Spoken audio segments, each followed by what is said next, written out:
ሰላም ጤና ይስጥልን። በመላው ዓለም የምትገኙ የተወደዳችሁ የሮሃ ቲቪ ተከታታዮች የሚያዝያ 11 2018 ዓ.ም የምሽት ዜናዎችን ይዘንላችሁ ቀርበናል። አፋብን ሚኒሊክ እዝ በወሎ መካነ ሰላም ግንባር ከ300 በላይ ያገዛዙን ኃይል የደመሰሰበትን ከባድ ውጊያ አካሂዷል። ዝርዝር የግንባር መረጃዎችን ይዘናል። የቴዲ አፍሮ ዘፈን አቅላቸውን ያሳጣቸው አብይ አህመድ ዛሬም ብሽሽቃቸውን እንደቀጠሉ ነው። በዝርዝር ይዘነዋል። አብይ አህመድ የኢትዮጵያ ሕዝብ ቁጥር ከ50 ሚሊዮን መብለጥ የለበትም የሚል ንግግር ማድረጋቸው ተሰምቷል። ፕሬዚዳንት ዶናልድ ትራምፕ የአሜሪካ ልዑክ ከኢራን ጋር ለሚደረገው ሁለተኛ ዙር ድርድር ወደ ፓኪስታን ማቅናቱን ገልጸዋል። ውድ አድማጭ ተመልካቾቻችን አብራችሁ ልትቆዩ ከፈቀዳችሁ እነዚህ መረጃዎች በዝርዝር የምናሰማችሁ ይሆናል። የሮሃ ቲቪ ወቅታዊና ሀቀኛ መረጃዎች እንዲደርሷችሁ ቻናሉን ሰብስክራይብ፣ ላይክ እና ሼር በማድረግ አሁኑኑ ቤተሰብ ይሁኑ።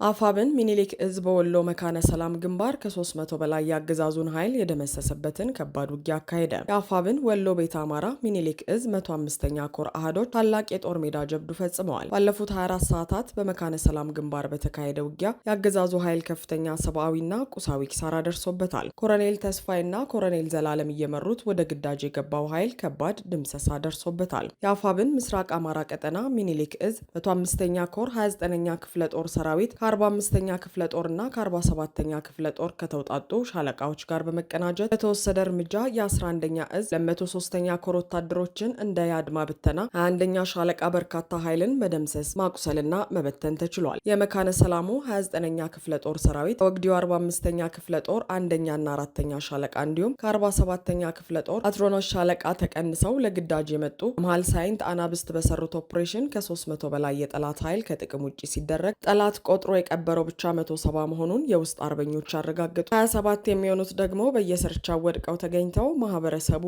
እንዲቀበሩ አድርጓል። የሻለቃ አዛዥን ጨምሮ ሌሎች አመራሮችም ተደምስሰዋል። ከዚህ በተጨማሪ እስካሁን አስከሬናቸው ያልተገኘም እንዳሉ የተነገረ ሲሆን የቆሰሉ ወታደሮች በየቁጥቋጦ ስር ተገኝተው 29ኛ ክፍለ ጦር ሐኪሞች ትብብር ተገቢው የሕክምና ክትትል እየተደረገላቸው ነው። ጠላት በበርካታ ተሽከርካሪ ጭኖ የወሰዳቸው ከ100 ያላነሱ ቁስለኞች እንዳሉም የታወቀ ሲሆን በአንድ ዙር ብቻ 4 አምቡላንስ ቁስለኛ ወደ ሆስፒታል መግባቱ ተረጋግጧል። ከከባድ ቁስለኞች በኦፕሬሽኑ 17 የጠላት ኃይል የተማረከ ሲሆን አንድ ቲም የሚሆኑት ደግሞ ከርተው ወደ ፋኖ ተቀላቅለዋል። የምዕራብ ወሎ ፋኖዎች በፈጸሙት ጀብዱ በርካታ የነፍስ ወከፍ መሳሪያ ከጠላት ተማርኳል። አንድ የጠላት ዲሽቃ አፈሙዝ ተጎምዷል። አንድ ስናይፐርም ከጥቅም ውጭ ተደርጓል። ከ627 ተተኳሽ ጋር በወገን ኃይል የተማረከ አንድ ብሬን ወደ ፋኖ ኦርዲናንስ ክፍል ገቢ ሆኗል። 694 የዲሽቃ ተተኳሽ፣ 40 የክላሽ ካዝና፣ 10 የእጅ ቦምብ ተማርኳል። አንድ ፓትሮል ሙሉ በሙሉ ተቃጥላለች። በምዕራብ ወሎ ቀጠና ከሚገኙት 11 ወረዳዎች መካከል ከአብዛኛዎቹ ተውጣቶ ወደ መካነ ሰላም በማቅናት ፋኖን አጸዳለሁ ብሎ ወደ ግዳጅ የገባው የ11ኛ እዝ ኛ ኮር ሰራዊትና የአድማ ብተና 21ኛ ሻለቃ ኃይል ስምጥ ይግባ ሰርጥ ሳይታወቅ እንደ ጨው መሟሟቱ አገዛዙን ክፉኛ አስደንግጧል። የሚኒሊክ እዝ 105ኛ ኮር አህዶችን ብርቱ ተጋድሎ መቋቋም ያቃተው የፋሽስቱ ብልጽግና ሰራዊት ጦር መሳሪያ ያልታጠቁ ንጹሐን አማራዎችን በግፍ ጨፍጭፏል። በዚህም ደመቁ ታመነ የተባሉ የ60 ዓመት እናት፣ ልዩ ስሙ ሰኞ ገበያ የተባለ ቦታና ተመስገን አንበሴ የተባለ የ10 ዓመት ታዳጊ ልዩ ስሙ በታ የተባለ ቦታ ላይ በግፍ ተገድሏል።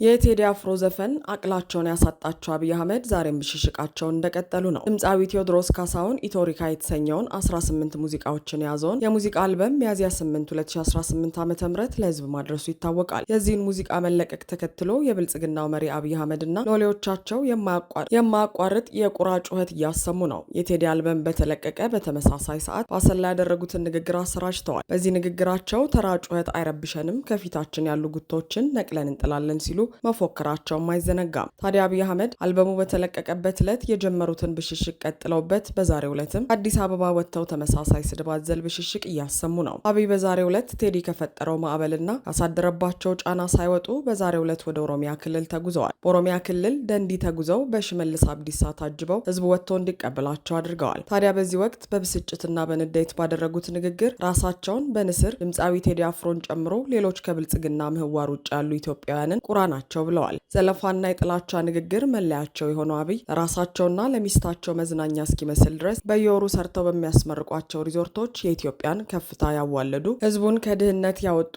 የበለጸገች ሀገር የፈጠሩ አስመስለው ሲናገሩ ይሰማል። ሀቁ ግን ኢትዮጵያን እያፈረሱ ህዝቡን የድህነት አዘቅት ውስጥ እየከተቱ ያስቀመጣትን ጥሪት እየቀሙ ለስልጣናቸው ማራዘሚያ ጦርነት እያዋለዱ 8 ዓመታትን ዘልቀዋል። ታዲያ ከሰሞኑ የአብይ ሀገር የማፍረስ ፖሊሲን፣ ሀገርን በጦርነት የማመስ ስትራቴጂን፣ ህዝብን በድህነት የማጎሳቆል ፍላጎትን የተረዳው ቴዲ አፍሮ አስገራሚ የጥበብ ቋንቋ በአስደናቂ የዜማ ፍሰት እነዚህን የአብይ ዘመን መከራዎች ገልጿል። ይህ አበሳጫቸው አብይ አህመድ በቀጥታ ለቴዲ በሚመስል መልኩ ቁራዎች ይጮሃሉ፣ እኛ ግን ዝም ብለን እንጓዛለን ሲሉ ተደምጠዋል። እንደ ቁራ በየቀኑ እየጮሁ ያሉት አብይ አህመድ ቁራዎቹ ከኋላ ሆነው ቢያጠቁንም እኛ ምላሽ አንሰጥም ሲሉ ተደምጠዋል። የጠሉትን የሚገድሉትና የሚያሳድዱት እንዲሁም የሚያስሩት አብይ አህመድ አሁን ላይ ቴዲን አስረው በስልጣን የመቆየት እድል የሌላቸው በሚመስል መልኩ አናስረውም ማለት በቀረው ንግግር ምንም ምላሽ አንሰጥም ሲሉም ተሰምተዋል።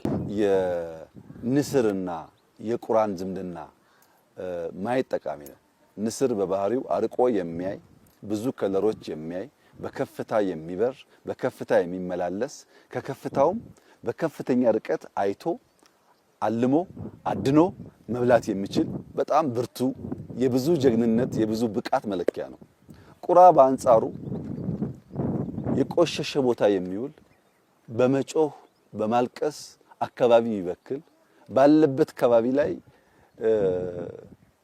ከሚበላውም ከሚረጨውም የተነሳ ብዙ የሚቆሹ ነገሮች የሚታዩበት የአዋፍ ዝርያ ነው። ይሄ የአዋፍ ዝርያ ከሌሎች በተለየ መንገድ ንስርን ሊፋለመው ይሞክራል። መቼ ንስር መጥቶ መሬት በሚያርፍበት ሰዓት ቁራ ከላይ ያርፍበትና ንስሩን አንገቱ ላይ የመደብደብ ለመናከስ የመሞከር የመተናኮል ስራ ይሰራል። ንስሩ ግን ቁራው ከላይ ተቀምጦ እየደበደበኝ ስለሆነ ምላሽ ልስጥ አይልም። ምን እያደረክ ነው አይለውም። ሙከራ ምንድነው አይለውም። ከቁራው ሰፈር በከፍተኛ ፍጥነት ወደ ራሱ ሰፈር ይበራል። ከፍታን ለንስር ዝቅታን ለቁራ አርጎ ፈጥፎ ተሰጠ። ወደ ላይ የወጡ በሄዱ ቁጥር ቁራው እንኳን ከላይ ሆኖ መደብደብ እንኳን ከላይ መቀመጥ ከፍታውን መቋቋም ስለማይችል መፈጥፈጥ ይጀምራል። ንስሩ ግን ምንም ነገር አይሰራም። ብድግ ብሎ ወደ ከፍታው ነው የሚሄደው። እኛ እንደሱ ነን። ወደ ከፍታችን እንበራለን፣ ህልማችንን እናሳካለን። ጩኸቱን ለቅሶ ለቁራዎችን አብይ አህመድ የኢትዮጵያ ህዝብ ቁጥር ከ50 ሚሊዮን መብለጥ የለበትም የሚል ንግግር ማድረጋቸው ተሰማ። የብልጽግናው መሪ አብይ አህመድ ጥያቄን ከመመለስ ጠያቂን መቀነስ ይሻላል የሚል እምነት እንዳላቸውና ይህንንም ደጋግመው እንደሚናገሩ ለማወቅ ተችሏል። እንዲሁም ምዕራባውያን ለዜጎቻቸው ሞት ስለሚጨነቁ የሚፈልጓቸውን ጦርነቶች እኛ ልንዋጋላቸው እንችላለን እንዳሉም ተነግሯል። ኢትዮጵያውያን ለልጆቻቸው ሞት ግድ የላቸውም። አብዛኛው ዜጋም ወጣትና ደሃ ነው። ስለዚህ ከተከፈለን የምዕራባውያኑን ጦርነት በእነዚህ ወጣቶች እናካሂዳለን ብለዋል። ከሪዮት ሚዲያ ጋር ቃለ መጠይቅ ያደረጉት የቀድሞው የኦሮሚያ ክልል ከፍተኛ ባለስልጣን አቶ ሚልኬሳ ሚደጋ አብይ የኢትዮጵያ ህዝብ ብዛት ከ50 ሚሊዮን መብለጥ የለበትም ማለታቸውን አስታውሰዋል። አብይህን ያሉት አቶ ሚልኬሳ በአገር ውስጥ ባለስልጣን በነበሩበት ወቅት በአባዱላ ገመዳ ቤት በነበረ ለቅሶ ላይ ተገኝተው ከጓዶቻቸው ጋር ሲያወሩ እንደሆነ አረጋግጠዋል። አብይ ከጠቅላይ ሚኒስትርነት ስልጣናቸው በፊትም ሆነ በስልጣናቸው ወቅት ድንገት አስመስለው የሚያወሯቸውን ነገሮች እየተገበሩ እንደመጡ ያነሱት አቶ ሚልኬሳ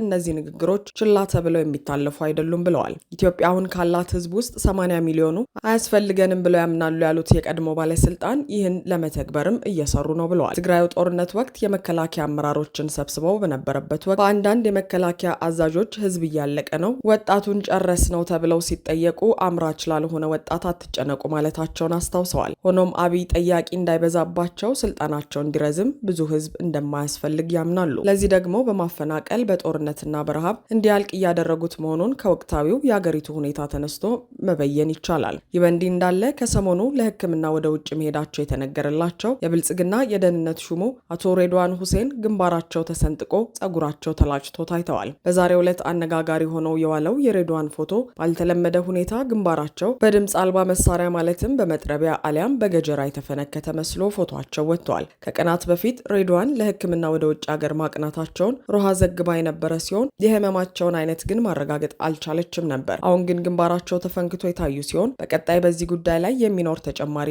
መረጃን ወደ እናንተ የምናደርስ ይሆናል። ፕሬዚዳንት ዶናልድ ትራምፕ የአሜሪካ ልዑክ ከኢራን ጋር ለሚያደርገው ሁለተኛ ዙር ድርድር ወደ ፓኪስታን ማቅናቱን ገለጹ። በአሁኑ ድርድር አሜሪካ የምታቀርበውን ስምምነት ኢራን የማትቀበል ከሆነ ሀገሪቱ የሚገኙ የኃይል ማመንጫዎችና ድልድዮችን እንደሚመቱ ትራምፕ ዝተዋል። ትራምፕ በትሩዝ ሶሻል ማህበራዊ ሚዲያ ገጻቸው ባሰፈሩት ጽሑፍ የኔ ተወካዮች ወደ ኢስላማባድ ፓኪስታን እየሄዱ ነው፣ ነገ ማታ ለድርድር እዚያ ይሆናሉ ብለዋል። አሜሪካና ኢራን በፓኪስታን አሸማጋይነት ባለፈው ሳምንት ድርድር አድርገው የነበረ ቢሆንም ያለ ውጤት መጠናቀቁ ይታወሳል። በመጀመሪያው ዙር ድርድር የአሜሪካ ልዑክ የተመራው በምክትል ፕሬዚዳንቱ ጄዲ ቫንስ ሲሆን የኢራን ተደራዳሪ ቡድን ደግሞ አፈጉባኤው መሐመድ ባጋር ጋሊባፍ ተመርቷል። ትራምፕ በዛሬው ጽሑፋቸው እጅግ ፍትሐዊና ምክንያታዊ ስምምነት አቅርበናል፣ እንደሚቀበሉት ተስፋ አደርጋለሁ ብለዋል። አክለውም ግን የማይቀበሉት ከሆነ አሜሪካ ኢራን ውስጥ ያሉትን እያንዳንዱን የኃይል ማመንጫና ድልድይ ትመታለች ሲሉ አስጠንቅቀዋል። ንግግሮቹ የማይሳኩ ከሆነ እንግዲህ ጥሩ ሰው አልሆንም ያሉት ትራምፕ የአገሪቱ ድልድዮችና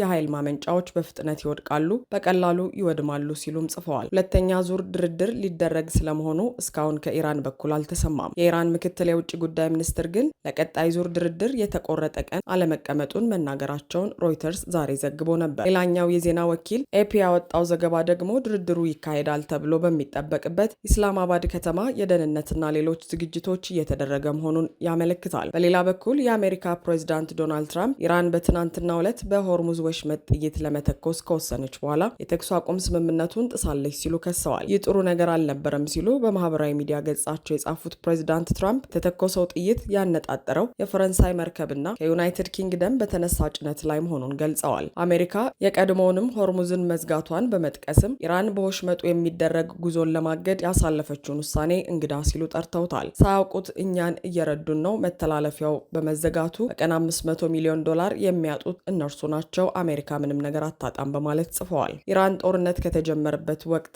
በኋላ የዘጋችውን ሆርሙዝ አርብ ዕለት ከፍታው ነበር። ይሁን እንጂ አሜሪካ ወደ ኢራን ወደቦች የሚጓዙ መርከቦች ላይ የጣለችው እገዳ እንደሚቀጥል ከገለጸች በኋላ በትናንትናው ዕለት መልሳ ዘግተዋለች። ከዚህ ውሳኔ በኋላ ለማለፍ የሞከሩ መርከቦች ተኩስ እንደተከፈተባቸው ገልጸዋል። በዛሬው ዕለት በወሽመጡ በኩል መርከቦች አለማለፋቸውን መረጃዎች አመልክተዋል። ኢራንም በአንጻሩ አሜሪካ ወደ ወደቦቹ የሚደረጉ ጉዞዎችን በማገድ የተኩስ አቁም ጥሰት ፈጽማለች ስትል ከሳለች። ይህ በእንዲህ እንዳለ የኢራን እስላማዊ አብዮታዊ ዘብ የኤሮስፔስ ኃይል አዛዥ የሀገሪቱ የሚሳይልና ድሮን ክምችት በፍጥነት መልሶ እየተገነባ መሆኑን እንዲሁም ወደ ሁለተኛ ሳምንቱ እየተጠጋ ባለው ተኩስ አቁም ጊዜ ውስጥ የኦፕሬሽናል ዝግጁነትን መጨመሩን ተናግረዋል። አብዮታዊ ዘቡ ጋር ግንኙነት ያለው ታስኒም የዜና ወኪል እንደዘገበው የሚሳይልና የድሮን ክምችቱ እየተሞላ ያለበት ፍጥነት ከጦርነቱ በፊት ከነበረውም በላይ እንደሆነ አዛዡ ብርጋዴር ጀነራል ማጂድ ሙሳቪ ተናግረዋል። አዛዡ በተኩስ አቁም ወቅት የሚሳይልና የድሮን ማስወንጨፊያዎችን እያሳደግንና እየሞላን ያለበት ፍጥነት ከጦርነቱ በፊት ከነበረውም የላቀ ነው ማለታቸው ተዘግበዋል። ጠላት ለራሱ እንዲህ አይነት ሁኔታዎችን መፍጠር እንደማይችልና ተተኳሾችን ከሌላው የዓለም ክፍል በጠብታ መልክ ለማምጣት ስለመገደዱ መረጃ አለን ብለዋል። ይህ የኤሮስፔስ ኃይል አዛዡ መግለጫ የተላለፈው ስፍራው የት እንደሆነ ባልተገለጸ መሬት ስር የሚሳይል ተቋም ውስጥ ሆነው መሳሪያዎች እየተመለከተ ከሚያሳይ ቪዲዮ ጋር መሆኑን ሮይተርስ ዘግበዋል። የቪዲዮ ምስሉ ላይ መሬት ስር ባሉ ተቋማት ውስጥ የሚገኙ ድሮኖች፣ ሚሳይሎችና ማስወንጨፊያዎች ታይተዋል። አድማጭ ተመልካቾቻችን የሰዓቱ የሮሃ ቲቪ ዜናዎች የተከታተላችኋቸውን ይመስሉ ነበር። አብራችሁን ስለነበራችሁ ከልብ እናመሰግናለን። ሰላም።